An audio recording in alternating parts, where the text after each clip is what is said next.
Ici, le titre de l'ouvrage de ce coaching, c'est l'exploitation des ressources naturelles. C'est l'exploitation des ressources naturelles. L'exploitation des ressources naturelles. Introduction. L'être humain utilise un élément de la nature pour satisfaire à un besoin. C'est l'exploitation d'une ressource naturelle.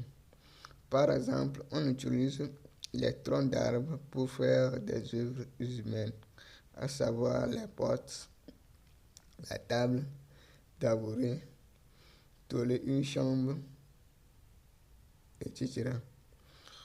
Où on trouve-t-on les troncs d'arbres? Les troncs d'arbres sont exploités dans les forêts et les plantations d'arbres. L'arbre est une ressource naturelle. Une ressource naturelle est une richesse pour les habitants d'un pays ou d'une localité. Par exemple, l'exploitation des arbres dans une localité comme une ressource naturelle va créer des emplois dans les localités en question, à savoir usines, industries, transport, commerce, etc. Voilà, les habitants de la localité deviennent riches grâce à l'exploitation des arbres des forêts de la localité. Supposons que les arbres sont presque finis dans les forêts de la localité. Qu'est-ce qui va se passer? On aura la disparition des emplois dans la localité, d'où la pauvreté regagnera la localité. Si les habitants de la localité créaient des plantations d'arbres, cette richesse ne va jamais disparaître dans la localité. Donc l'arbre deviendra une ressource naturelle renouvelable dans la localité. Aujourd'hui, les États des pays du monde entier veulent exploiter des ressources naturelles renouvelables. Les ressources naturelles renouvelables signifie ressources naturelles disponibles toujours. Donc, à chaque fois qu'on veut cette ressource, on aura ça. Donc, disponible, renouvelable. Donc, on renouvelle ça. La nature même renouvelle ça à chaque promotion ou à chaque génération pour maintenir la richesse au sein de la localité. 1. Quelques ressources naturelles. Quelques ressources naturelles. Ici, je vais essayer de parler de quelques ressources naturelles qui peuvent être le sujet de la récréation de la richesse des habitants de la localité d'un pays. L'agriculteur regorge des ressources naturelles renouvelables qu'un pays peut exploiter pour créer des emplois au sein des localités du pays. Selon mon point de vue, chaque pays qui existe a quelque chose qui va produire pour vendre à un pays voisin du même continent ou du continent voisin pour créer de la richesse au sein des localités du pays. Exemple du Togo. Les Togolais ont besoin du carburant pour faire fonctionner leur engin, d'où l'importance du carburant d'un pays voisin. Le Togo dispose de la matière qu'on utilise pour produire les paquets de ciment. Le Togo peut produire les paquets de ciment pour exporter vers un pays voisin qui manque des paquets de ciment. L'Afrique est un continent qui possède des potentiels en agriculture et en élevage qu'il doit utiliser pour créer de la richesse au sein des pays africains. Les ressources naturelles d'agriculture sont igname, manioc, maïs, mil, sorgho, patates douces, citronnelle, haricots, canne à sucre, arachide, soya, piment, tomates, gombo, goussi, azigoroki, etc. Il suffit qu'un pays africain se spécialise sur 2 ou 3 produits agricoles pour créer de la richesse. Par exemple, au Togo, on peut cultiver du maïs, de l'igname et du haricot en grande quantité pour exporter vers un pays voisin. Les produits de la plantation sont palme à huile, cocotier, coton, teck, oranger, cacao, café, etc. Il y a le manguier aussi, pamplemoussier, bon, etc., etc. Les produits d'élevage sont chèvres, moutons, ânes, bœufs, poules, pintades, dindes, canards, etc., etc. Les ressources minières sont pierre, l'eau de la rivière, forêt, phosphate, calcaire, or, etc., etc., etc. Donc, on a essayé de donner quelques ressources naturelles. Donc, il y a plein de ressources naturelles aujourd'hui qu'on peut utiliser pour créer de la richesse. 2. Usine. 2. Usine.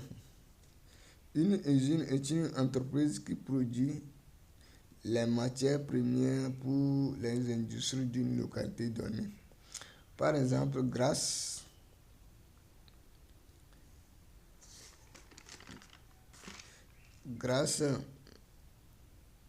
à la colonisation, le continent africain a connu la culture du coton, café, cacao dans les villages africains. Ces cultures ont révolutionné la vie des Africains en créant des emplois dans les villages élevés africains sous forme de la richesse pour les pays africains.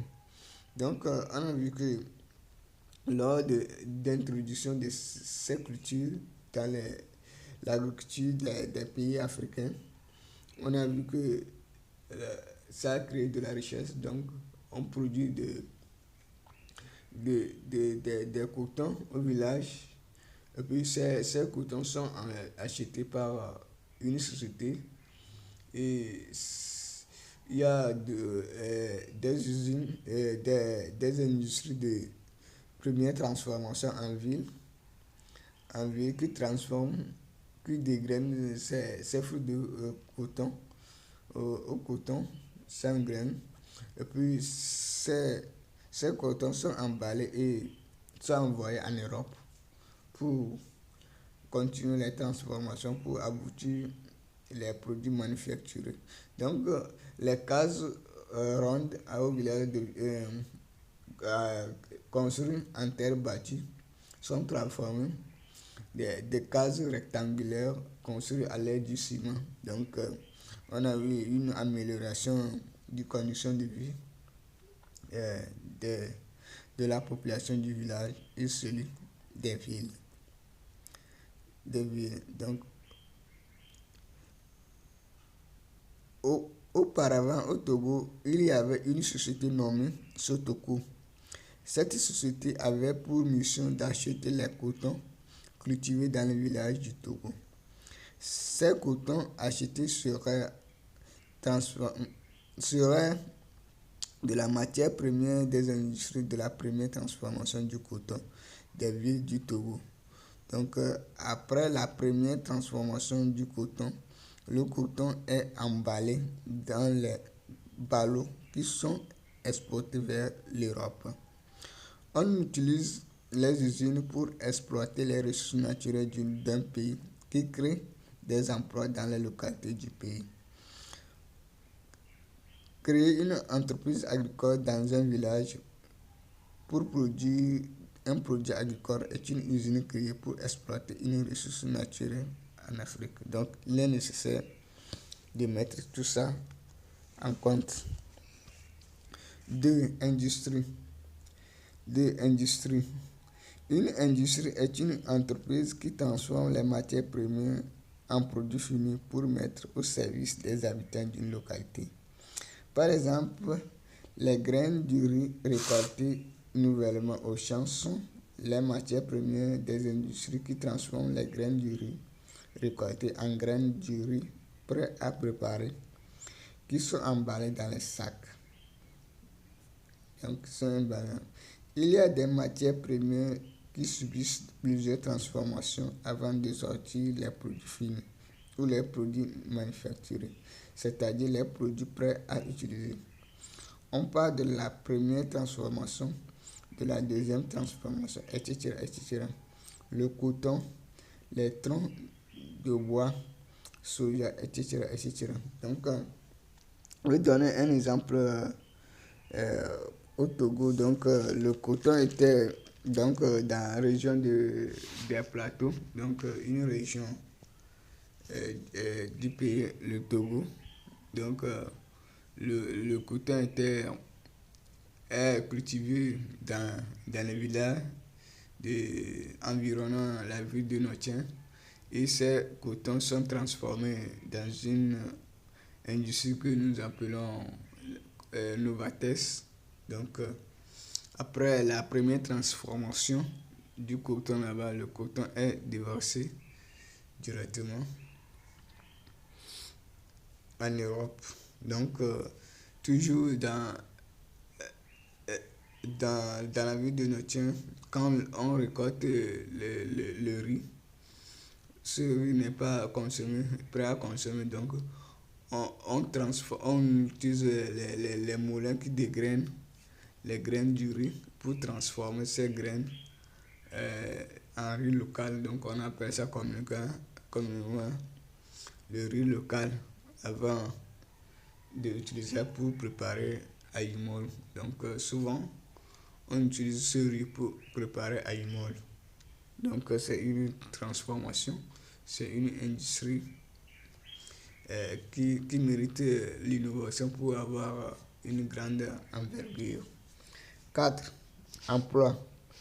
Les habitants d'une localité vivent en fonction de leurs revenus qu'ils gagnent à la fin d'un jour, d'une semaine, de 2 semaines et d'un mois.